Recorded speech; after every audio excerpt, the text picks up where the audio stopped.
Chers paroissiens, chers paroissiens, je vous souhaite la bienvenue à ce mini-culte en ligne. Nous sommes rassemblés ici en très petit nombre, 5 selon les prescriptions, dans cette magnifique église de Vauflin, au milieu des champs. Nous vous offrons ce temps de méditation lors duquel, sans vous voir, nous essayons d'imaginer que vous êtes là avec nous. C'est aussi l'occasion de souhaiter une très joyeuse fête aux mamans, puisque c'est aujourd'hui la fête des mères. Les musiciens qui nous accompagnent sont Madame Josira Salès, soliste et directrice du chœur de Chant d'Or, et son mari, le pianiste André Tribuzzi.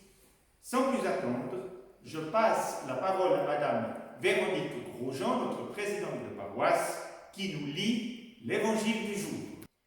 Nous lisons dans l'Évangile de Jean, au chapitre 8, les versets 8 à 14. Philippe dit à Jésus, « Seigneur, montre-nous le Père, et cela nous suffit. » Jésus lui dit, « Je suis avec vous depuis si longtemps, et cependant, Philippe, tu ne m'as pas reconnu. Celui qui m'a vu a vu le Père. Pourquoi dis-tu, montre-nous le Père ? Ne crois-tu pas que je suis dans le Père et que le Père est en moi ? Les paroles que je vous dis, je ne les dis pas de moi-même. Au contraire, c'est le Père qui, demeurant en moi, accomplit ses propres œuvres. Croyez-moi, je suis dans le Père et le Père est en moi. Et si vous ne croyez pas ma parole, croyez du moins à cause de ses œuvres. En vérité, je vous le dis, celui qui croit en moi fera lui aussi les œuvres que je fais. Il en fera même de plus grandes, parce que je vais au Père. Tout ce que vous demanderez en mon nom, je le ferai, de sorte que le Père soit glorifié dans le Fils. Si vous me demandez quelque chose en mon nom, je le ferai.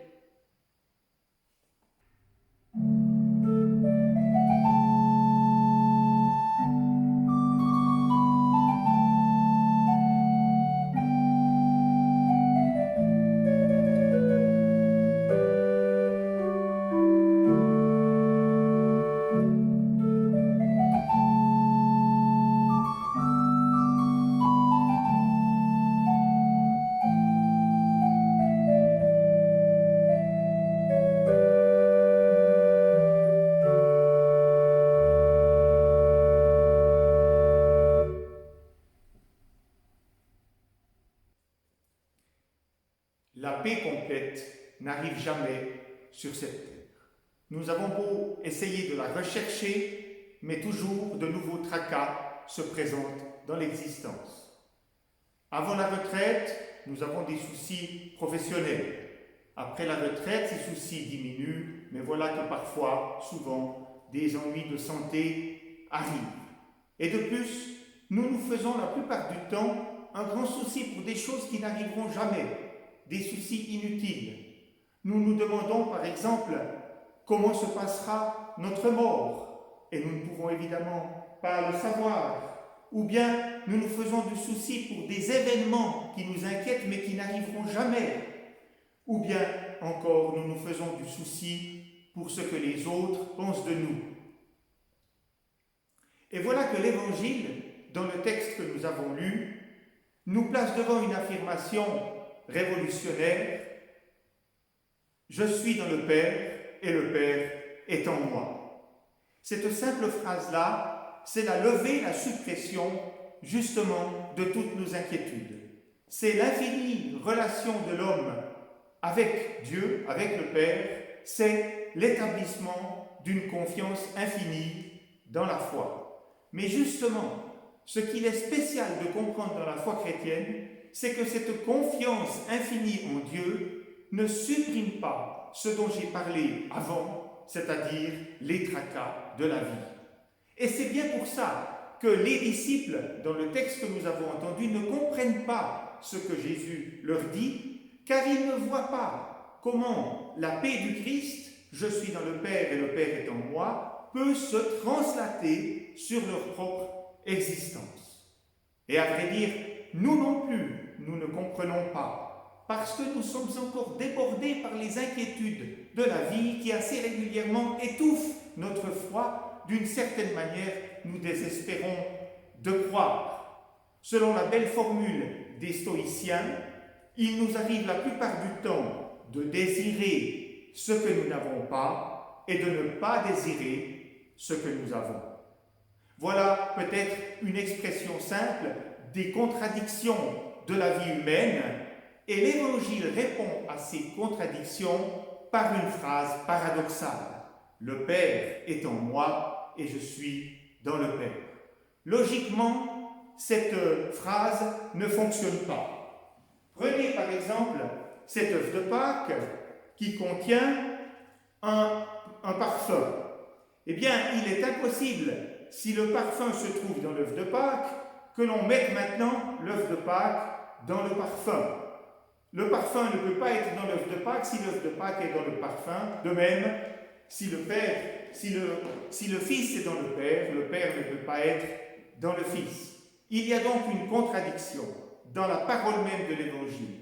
Et si l'Évangile s'exprime par des contradictions, c'est parce que justement, il ne s'agit pas d'un discours scientifique que l'on pourrait démontrer.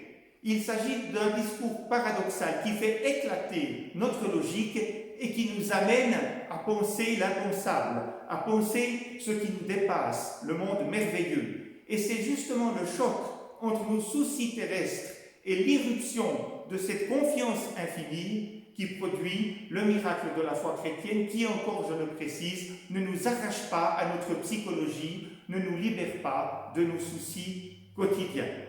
Il y a pourtant une explication dans les deux membres de cette phrase « Je suis dans le Père et le Père est en moi ». Une explication qui est plutôt de l'ordre du témoignage que de la preuve. « Je suis dans le Père », cela signifie la protection, la consolation que vit le croyant en étant dans le Père, dans toute sa destinée, dans l'éternel présent dans lequel il peut se reposer. Mais parallèlement, il y a l'autre affirmation, le Père est en moi, qui signifie plutôt la responsabilité de l'homme sur la terre. Si le Père est en nous, si Dieu est en nous, nos actes doivent être empreints d'une certaine dignité, nous ne pouvons pas nous laisser aller.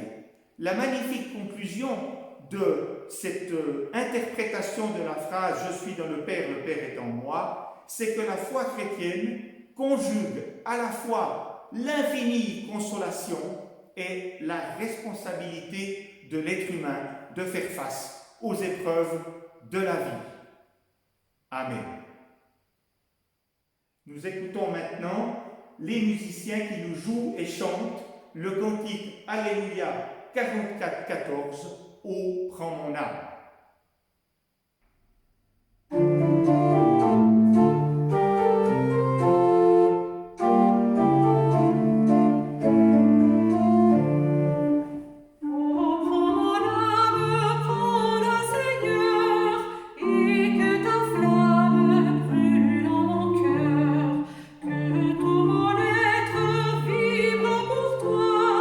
Sois seul mon maître, ô divin roi.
la prière du Notre Père qui nous relie à l'Église universelle malgré la réalité du confinement.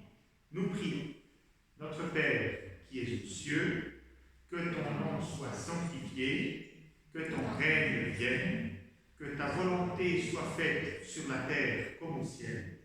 Donne-nous aujourd'hui notre pain de ce jour.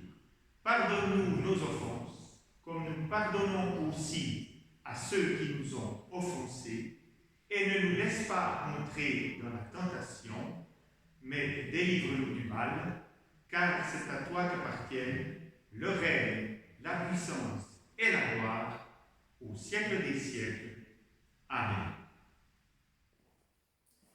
La distance sanitaire ne nous empêche pas d'exprimer notre solidarité par une collecte.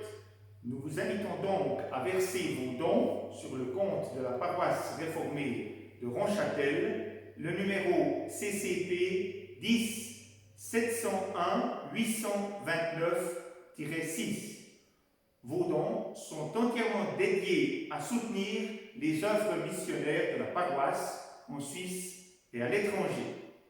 Et bien voilà, nous sommes arrivés à la fin de notre mini-culte et je vous invite donc à vous lever chez vous afin que nous recevions la bénédiction. Que la grâce et la paix et la communion nous soient données de la part du Père, du Fils et de l'Esprit Saint. Amen.